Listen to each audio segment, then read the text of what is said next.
There's a spider that we have down in Texas, and it's other places around the United States, called the black and yellow garden spider. Some people call it the zipper spider because in the middle of its web, it always makes a little characteristic mark. It's like a little zipper of floss that it makes.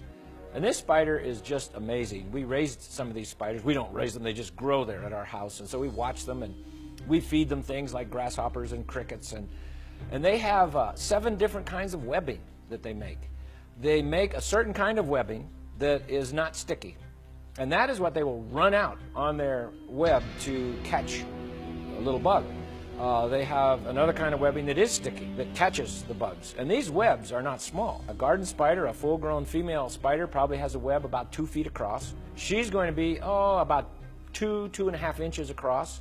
And they'll do interesting things. If you get up very close to them, when they're just quietly sitting there on their web, sometimes they will start making their web shake like a trampoline. It'll come out at you. And they're saying, get away from me, I don't want you near me. But then when they catch a bug, they'll run out and they'll catch this bug and they shoot sheets of webbing and they'll spin that bug around and shoot sheets out, not just little fine strands. And I think that's fascinating how they can control that. They know I need a sheet of webbing for this job, whereas I need a strand of webbing for this job. I need a strand of sticky webbing for this job. They know what they want to do. Some of them, after they're born, the little spiderlings, and as a matter of fact, the female will put 30 to 55 eggs in her little egg sac. Another interesting thing, she makes this egg sac out of different kinds of webbing, and she'll spin this little sac, and then she wraps it with a flossy kind of webbing, and ultimately she'll spin almost a tannish brown color webbing. So she even has different colors of webbing, but she fills this egg. You'd think she'd fill it from the top. She fills it from the bottom. She goes under it and puts her eggs up in it, and then each egg she will dust with like a fine powdery dust, which is another little factory she has in herself so that the eggs don't stick to each other. And she'll push all those eggs up in there and then seal the bottom. And sometimes she'll do this in the fall, and we have one of these at our house right now that's sitting there, and next spring the eggs will hatch out. So it sits there all winter long. And so sometimes these little spiders, when they hatch out, they decide, I think I want to go to Acapulco. I don't know what they think, but they'll come out and they'll shoot out streamers of webbing and wait for the wind to catch it. And then they'll let go of the web and the wind picks them up. And people have found these spiders as much as 15,000 feet up in the air. They have traced them 1,500 miles flying. I think that's fascinating. How does a spider decide, today I'm going to take a trip? I'm going to throw out the webbing, and I think I need to go somewhere else.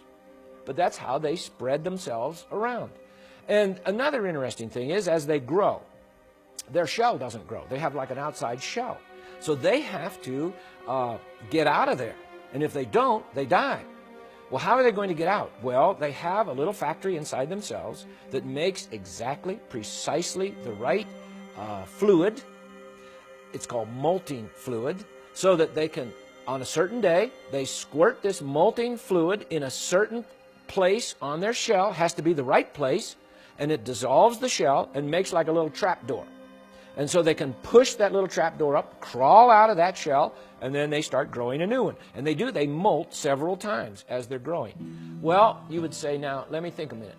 If evolution is true, how would a spider be able to develop this little factory to make the molting fluid so that it can dissolve the shell? So it has to be the right fluid, so it will be the right thing to dissolve the shell, but it has to dissolve it in the right place or it still can't get out. And all of that has to happen on exactly the right day or the spider dies inside the shell.